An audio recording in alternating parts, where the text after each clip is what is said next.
अस्सलाम वालेकुम स्टूडेंट्स। आज हमने biology class 9th federal board की जो बुक है उसका चैप्टर नंबर 4 स्टार्ट करना है। चैप्टर 3 हमारा कंप्लीट हो गया था और इसमें हमने क्या देखना है कि सेल का क्या स्ट्रक्चर है और सेल्स के अंदर जो डिफरेंट टिश्यूज़ हैं उनका क्या स्ट्रक्चर है, सेल की डिस्कवरी कैसे हुई और हिस्ट्री हमने पढ़नी है। देन हमने सेल थ्योरी देखनी है और इसी तरह से डिफरेंट टॉपिक्स हैं जिससे हमने सेल के ऑर्गेनेलिज़ देखने हैं और फिर सेल के जो स्ट्रक्चर है, सेल के जो फंक्शन है वो देखने हैं।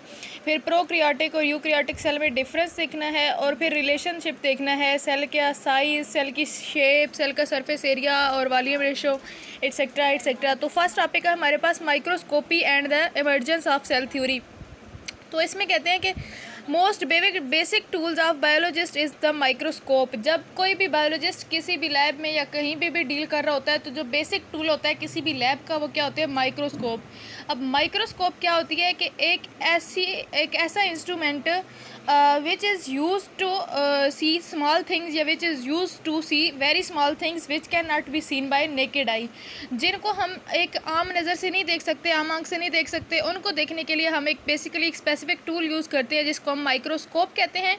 और ये जो स्टडी होती है माइक्रोस्कोप की या जो यूज़ होता है माइक्रोस्कोप का, इसको हम माइक्रोस्कोपी कहते हैं। Then microscope increases magnification and resolution of object. Microscope की वजह से किसी भी ऑब्जेक्ट की जो है वो मैग्नीफिकेशन और ऑब्जर्वेशन जो है वो इंक्रीज़ होती है। अब हमने ये बताना है कि मैग्नीफिकेशन क्या होती है और रेजोल्यूशन क्या होती है। तो मैग्नीफिकेशन हमारे पास क्या होती है जी, माइक्रोस्कोप क्या कर देते हैं, किसी भी ऑब्जेक्ट का जो अपेरेंट साइज़ होता है उसको इंक्रीज़ कर देते हैं और जब किसी भी ऑब्जेक्ट के अपेरेंट साइज़ में इंक्रीज़ आता है तो वो क्या होता है, उसकी मैग्नीफिकेशन होती है। इसी तरह रेजोल्यूशन या रेजोल्विंग पावर क्या होती है किसी भी ऑब्जेक्ट की। Resolution is the ability of an optical instrument to show an object separately. अगर दो ऑब्जेक्ट्स पड़े हुए हैं, दो वेरी स्मॉल ऑब्जेक्ट्स हैं, तो उनको अलग अलग करके दिखाना, ये हमारे पास होता है resolution. Then resolution is defined as the minimum distance between that two points can be separated from one point to another या from one another and can be distinguished as a two separate points. Then with the help of lenses resolution can be increase और resolution of human eye. Then ये MCQs में आ सकता है कि human आई की resolution क्या है, 0.1 नैनोमीटर। देन हमारे पास टॉपिक है जिसमें हमने डिफरेंस बताना है लाइट माइक्रोस्कोप का और इलेक्ट्रॉन माइक्रोस्कोप का। इंपॉर्टेंट क्वेश्चन है आपके पास कि लाइट माइक्रोस्कोप क्या होती है और इलेक्ट्रॉन माइक्रोस्कोप क्या होती है।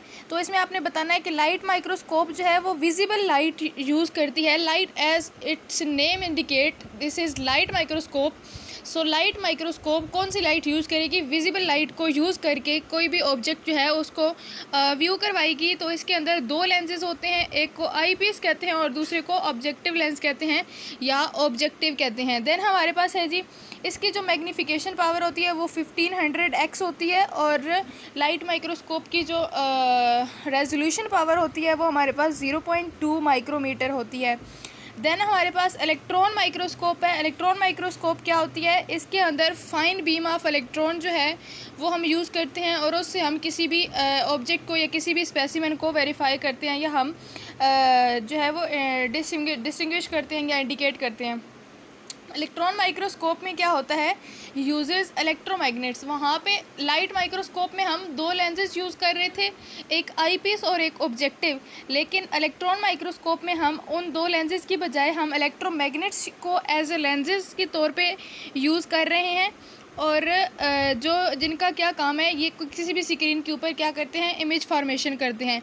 देन जो इलेक्ट्रॉन माइक्रोस्कोप की मैग्नीफिकेशन और रेजोल्यूशन पावर होती है वो बतानी है। तो इलेक्ट्रॉन माइक्रोस्कोप की मैग्नीफिकेशन पावर जो होती है वो 1 लाख x होती है एंड रेजोल्यूशन क्या होती है, 0.2 नैनोमीटर होती है। देन इसे बताया हुआ है कि 1 मिलीमीटर हमारे पास 1000 माइक्रोमीटर के इक्वल होता है और 1 माइक्रोमीटर हमारे पास 1000 नैनोमीटर के इक्वल होता है।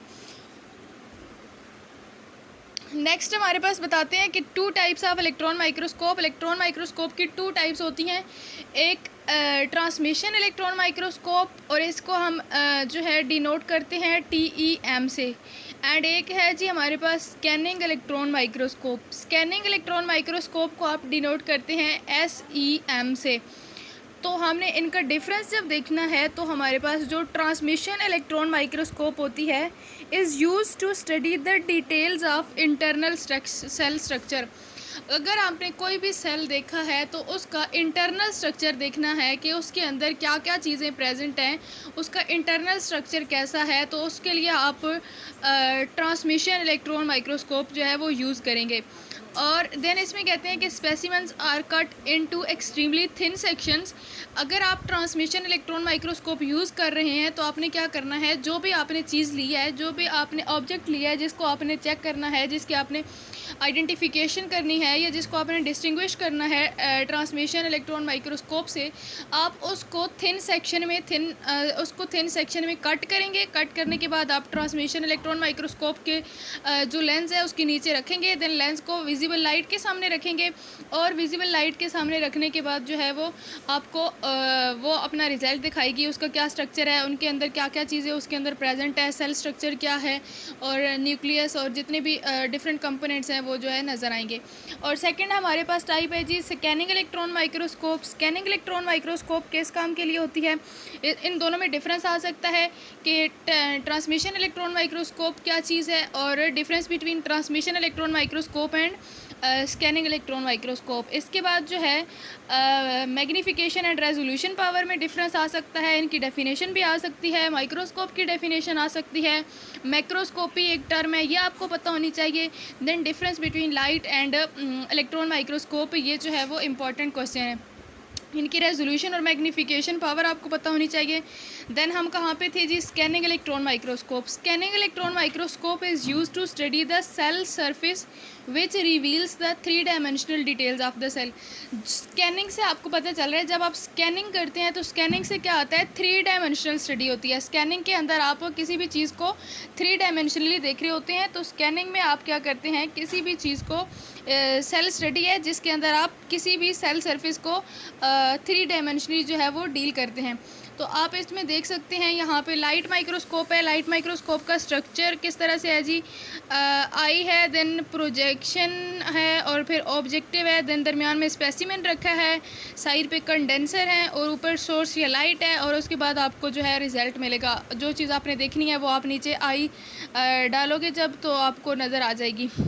देन इलेक्ट्रॉन माइक्रोस्कोप है। इलेक्ट्रॉन माइक्रोस्कोप में क्या होता है, सबसे पहले आप नीचे एक स्टेज होता है, स्टेज के ऊपर आप स्पेसिमेन रखते हैं, इधर से इलेक्ट्रॉन डिटेक्टर होता है, इलेक्ट्रॉन डिटेक्टर में आप आई के ज़रिए देखते हैं और ऊपर ऑब्जेक्टिव लेंस होता है, देन कंडेंसर होता है और सोर्स होता है।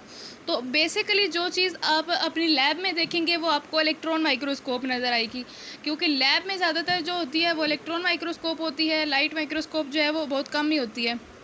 इलेक्ट्रॉन माइक्रोस्कोप क्या होती है, ये नीचे स्टेज है, साइड पे हमारे पास इलेक्ट्रॉन डिटेक्टर है और इलेक्ट्रॉन डिटेक्टर पे आप अपनी आई रखेंगे और उसके बाद आपको जो भी आपने इमेज जो भी चीज़ प्लेस की है वो आपको रेजोल्यूशन और मैग्नीफिकेशन पावर के साथ बड़ी करके दिखा देगा कि इसके अंदर क्या क्या सेल्स हैं, क्या क्या स्ट्रक्चर है इसके अंदर। तो ये था हमारा चैप्टर 4 का लेक्चर नंबर 1 और नेक्स्ट टॉपिक हमारा history of formation of cell theory है। तो मिलते हैं नेक्स्ट वीडियो में। अल्लाह हाफिज़।